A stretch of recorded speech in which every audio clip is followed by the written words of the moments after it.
Je suis heureux de vous recevoir ici pour de multiples raisons. D'abord parce que ce sont les locaux de la MNT et que ça nous fait toujours plaisir de recevoir des acteurs de la fonction publique territoriale que nous défendons du mieux possible pour la qualité des services publics locaux. C'est aussi en partie vos missions.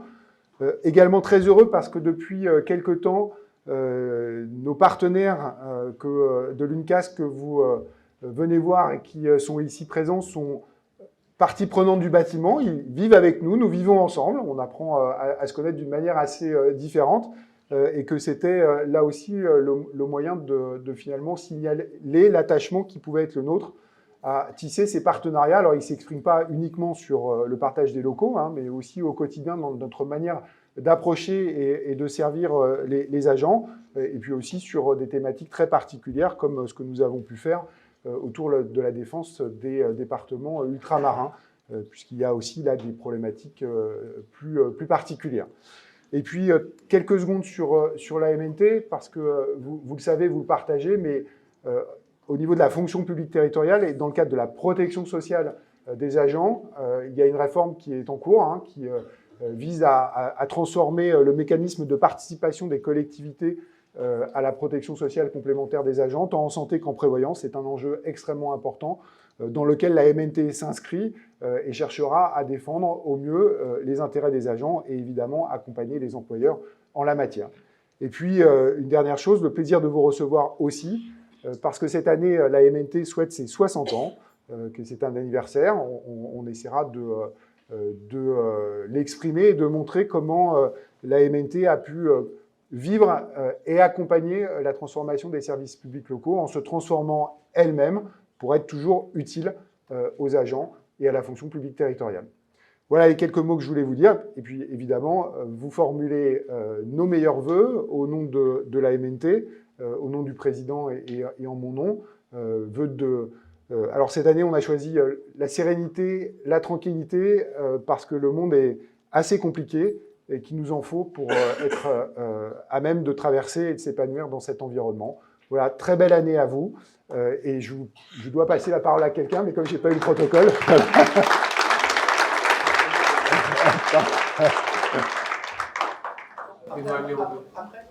Non, je l'appellerai après. Pardon. Ce sera ma surprise.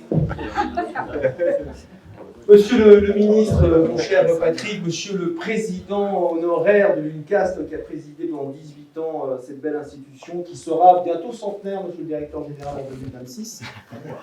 Pas loin. Mesdames et messieurs les présidents et présidentes, je vois beaucoup de têtes amies ici, chers collègues, maires, adjoints, conseillers municipaux, chers adhérents, chers partenaires. Merci à vous tous d'être présents dans cette belle salle, hein, ça a été rappelé, de la MNT.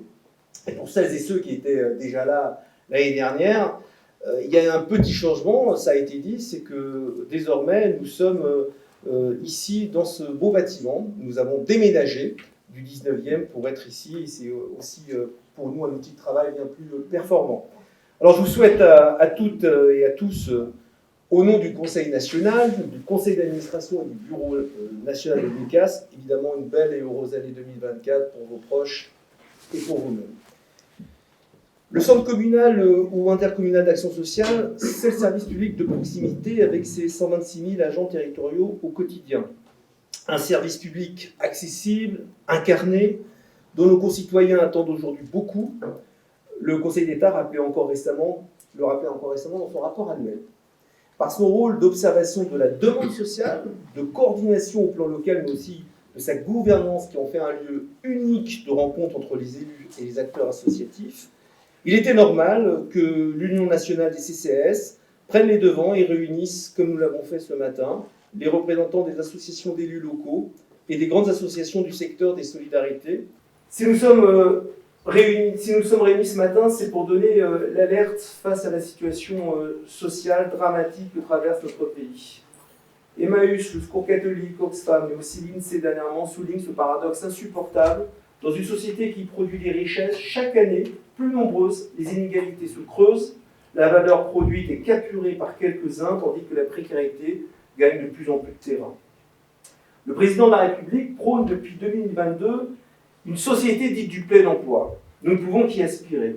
Mais la baisse du chômage, si elle doit nous réjouir, ne dit rien des difficultés croissantes de nos concitoyens à se nourrir, à se loger et à se chauffer. Nos concitoyens les plus fragiles économiquement, ceux qui font le pied grue devant les bureaux de poste chaque premier du mois, ceux et bien souvent celles, car les familles monoparentales sont souvent représentées par des femmes, qui sont hantées jusqu'au 15 du mois par la question de savoir comment ils vont faire manger leurs enfants jusqu'au 31, ceux-là sont les publics de nos CCAS. Je parle de ceux qui ont entendu la boule au ventre Bruno Le Maire annoncer dimanche, en pleine vague de froid, l'augmentation du prix de l'électricité de 8,6% à 9,8% au 1er février. Je parle de ceux qui vont subir, au mois de mars prochain, le doublement de la franchise médicale alors qu'ils comptent à 50 centimes près leurs courses au supermarché. Je parle évidemment de nos agriculteurs qui sont en crise et qui ne vivent pas de leur travail. J'espère que le gouvernement va vite leur faire des propositions. Toutes ces situations sont insoutenables, je vous le dis mes chers amis. Je rappelle qu'avec d'autres grandes associations comme la Fondation Abbé Pierre, nous avions porté dès le début de la vague d'inflation en 2022, souvenez-vous-en, l'idée de ne pas couper le courant aux familles en défaut de paiement. Je vois dans mon tour de France des solidarités que chacun dans les territoires prend sa part, innove, travaille, remue ciel et terre pour donner à chacun les moyens d'une vie digne. Mais partout le constat est le même, la précarité est en train de s'intensifier. Cette précarité, cette pauvreté sont l'affaire de tous et l'État doit assumer sa part du travail. Mais depuis 7 ans, nous n'avons eu droit qu'à une stigmatisation des bénéficiaires des minima sociaux, à la mise au travail forcé et gratuit des bénéficiaires du RSA, à la baisse des aides personnalisées au logement, à la radiation des chômeurs de longue durée de Pôle emploi aujourd'hui France Travail, comme si leurs difficultés du quotidien ne suffisaient pas. Tout récemment, la loi immigration conduirait à couper les aides à des centaines de personnes démunies, sous prétexte qu'elles travaillent, cotisent, vivent dans ce pays sans y être nées. Puisque nous sommes dans une cérémonie de vœux, j'émets le vœu que le Conseil constitutionnel abroge demain, on entendra les conclusions, cette notion de préférence nationale qui n'est pas la France, et encore moins son histoire universaliste. Toutes ces politiques, justifiées par l'obsession austéritaire, la suspicion à l'égard de la figure du pauvre ou la paranoïa xénophobe n'ont d'autre effet que de nourrir la pauvreté et de faire basculer toujours plus de nos concitoyens dans ses bras. On dit qu'il faut 7 générations pour sortir de la pauvreté. À ceux qui nous succéderont, en plus d'une dette écologique qu'ils ne pourront jamais rembourser à la planète, laisserons-nous cet héritage d'une France rabougrie, repliée sur elle-même. Et bien ce matin, avec les associations d'élus, avec les associations des acteurs des solidarités, nous nous sommes réunis pour dire non. On ne vaincra pas la pauvreté en s'attaquant aux pauvres. Le président de la République, toujours très porté sur le champ lexical militaire, a récemment partagé avec nous son besoin de tout réarmer. Alors je les appelle, lui et son Premier ministre, à travailler avec nous à un réarmement social. Un nouveau gouvernement a été nommé. Alors que l'an dernier, ici même, nous avons pu avoir un échange avec M. Combes, ministre des Solidarités de l'époque, 2 personnes ont eu le temps de lui succéder. Nous espérons que la nouvelle ministre du Travail, de la Santé et des Solidarités, pour laquelle j'ai beaucoup de respect, et que je veux ici saluer, saura disposer du poids politique, de la capacité d'écoute et de la longévité à son poste dont nous avons besoin pour enfin avancer ensemble. Les élus et les bénévoles de l'UNCAS et des autres associations représentées ce matin savent qu'une fois les compétitions électorales terminées, il faut savoir laisser son appartenance partisane au vestiaire pour travailler tous ensemble au service de nos concitoyens. Ce message que nous adressons au gouvernement est plus qu'une main tendue. Il est une chance de travail de concert. Nous allons formuler des propositions fortes et nous tiendrons disponibles pour avancer ensemble, associations, collectivités et États. Construire un service public renforcé et soutenu dans son action face à une demande sociale exponentielle. Œuvrer pour que chacun puisse nourrir sa famille et se loger dignement malgré l'inflation qui ne cesse d'étouffer les plus modestes. Pour cela, nous sommes nombreux à croire qu'un nouveau mouvement de décentralisation est nécessaire pour construire des politiques protectrices plus près des citoyens. J'ai eu l'occasion de faire part à Eric Woerth, missionné sur le sujet par le président de la République, de la nécessité de renforcer le couple maire-préfet et de réformer notre système de finances locales. La difficulté des communes à anticiper l'état de nos finances à moyen terme nous expose à un effet de ciseaux, mettant en danger notre capacité d'investissement et donc à mener des politiques publiques efficaces, notamment en matière de prévention de la pauvreté. Car je persiste à croire que cette prévention, c'est la clé, c'est la solution qui doit nous permettre d'envisager une société plus juste à tous les niveaux. Il nous faut endiguer le déclassement qui touche la classe moyenne avant qu'une vague de précarité ne conduise à une submersion de notre modèle social. En cela, il nous faut saluer les grandes politiques créatrices d'emplois menées par nos partenaires à l'échelle régionale, départementale, métropolitaine ou intercommunale. Nous attendons également beaucoup de la réforme du service public de l'emploi qui doit permettre de lutter contre la trappe à la pauvreté qu'est le chômage de longue durée. À ce propos, je rappelle notre opposition à la réforme des allocations chômage au détriment des plus de 55 ans. Mais la prévention de la pauvreté passe aussi par des politiques tournées vers les plus jeunes, les plus âgés, les familles monoparentales, tous ceux qui sont déjà identifiés comme fragiles. Je disais à ce même pupitre, l'an dernier, les grandes attentes de l'Union nationale quant au pacte des solidarités. Je ne vous cacherai pas une certaine déception. Je crois que je ne suis pas seul dans cette salle. Bien que nous attendions encore la finalisation des pactes locaux. Évidemment, le préventif ne peut se passer du curatif. En la matière, je regarde mes collègues élus des grandes métropoles où la situation est des plus critiques, le compte n'y est pas. Au moment où nous nous parlons, nous savons tous combien la question du sans-abrisme est importante après la vague de froid que nous avons connue ces derniers jours. Rien n'a été fait depuis notre alerte pour ces 40 000 enfants qui dorment dans la rue. Qu'attend-on ? Lors des dernières lois de finances, nous avons dû batailler beaucoup. On s'en souvient ici, et nous étions nombreux pour espérer maintenir l'offre d'hébergement d'urgence. Or, celui-ci reste insuffisant, nous le voyons dans nos villes, puisque les maires, dont ce n'est pas la compétence aujourd'hui, ouvrent des lits d'hébergement dans leur commune. Demain, ce sera la ville de solidarité. Et nous pourrons objectiver plus encore ces données, celles que les volontaires, les agents des CCAS et les mairies produiront en comptant les sans-abri de près de 40 communes en France. Et je veux saluer ici mes amis Léa Filoche, Aurélien Filleul, Sandrine Brunel, Audrey Garino, Amandine Le Serre, Antoine Noirot et Étienne Filleul qui, avec leurs équipes, en sont les chevilles ouvrières dans leurs villes respectives.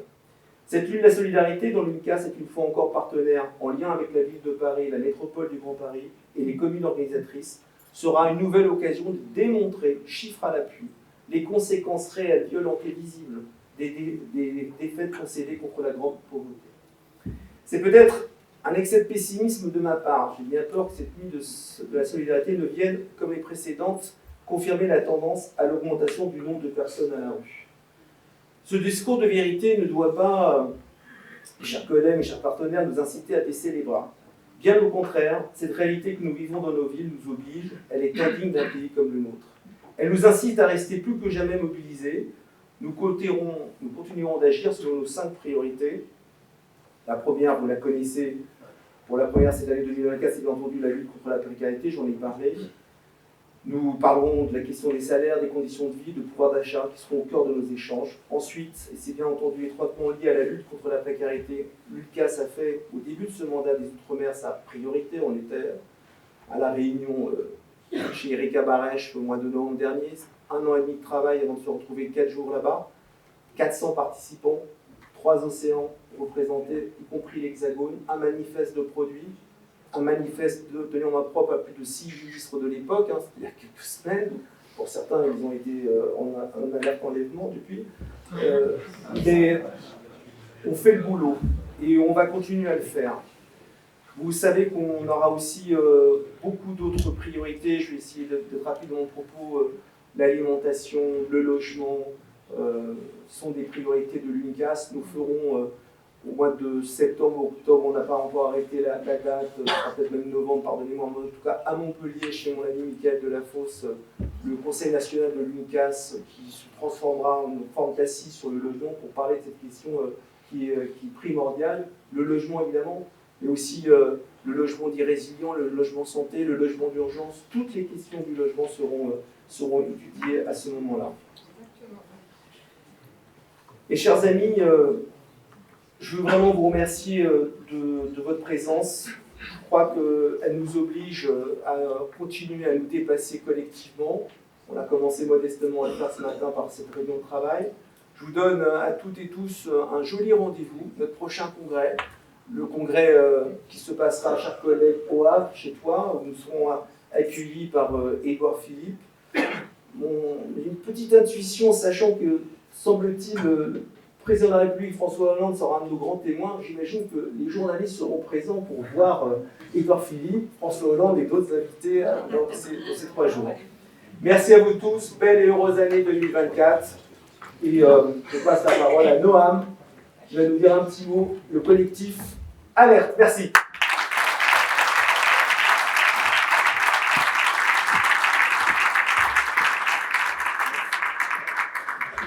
Merci Luc de me donner la parole. J'invite aussi Véronique Devis, présidente du Secours catholique, à me rejoindre, puisque le collectif Alerte, c'est un collectif d'associations de solidarité, 34 associations de solidarité. Pardon, c'est trop bas, je disais, Véronique, si tu veux bien me rejoindre, parce que voilà, c'est la force du collectif. Toutes ne sont pas présentes ce matin, mais merci Luc. C'est difficile de passer après toi et tes mots très forts. Juste vous dire, ce matin, effectivement, nous avons pu nous réunir à l'initiative de l'UNCAS et je vous remercie, Luc, Sandrine et tous les membres du bureau d'avoir eu cette initiative pour qu'on puisse peser ensemble. Effectivement, la période est compliquée et plus que du réarmement, moi j'ai envie de dire, il faut plutôt de la résistance aujourd'hui. C'est plutôt un enjeu de résistance qu'il faut qu'il y ait dans les territoires et vous, en tant qu'élus, association d'élus, vous pouvez peser dans cette résistance. On a besoin de vous. Parce que ce qui ne va pas se faire au niveau national, il faut que ça peut se faire au niveau local. C'est ce que je disais tout à l'heure, et c'est des Bretons qui m'ont soufflé l'idée, donc je le reprends volontiers, la dictature de l'exemplarité, la dictature par l'exemplarité. Vous pouvez montrer l'exemple de ce qui fonctionne, de ce qui permet de réduire la pauvreté dans vos territoires sans attendre que le niveau national y parvienne, parce qu'on sent effectivement que ça va être compliqué. On voit des ministres se succéder et on n'a pas l'impression d'avoir beaucoup d'écoute. En tout cas, on compte sur vous et on veut pouvoir jouer ensemble face au gouvernement, face aux décideurs publics, pour pouvoir porter des idées, porter des initiatives ensemble. C'est l'idée de la conférence de consensus qui nous a été proposée. On va s'y joindre volontiers. Et je te cède aussi la parole, Véronique, si tu veux dire un mot. Voilà, qu'on a tous improvisé à l'instant.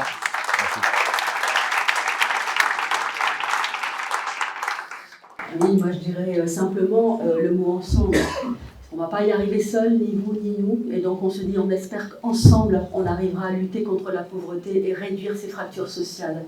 Donc le Secours catholique, vous le savez, est présent auprès des plus fragiles de notre société, avec ou sans titre de séjour, avec tout le contexte actuel. On est très très inquiet pour la suite, et donc on a vraiment envie d'avancer avec vous et donc ensemble. Merci et à bientôt, j'espère.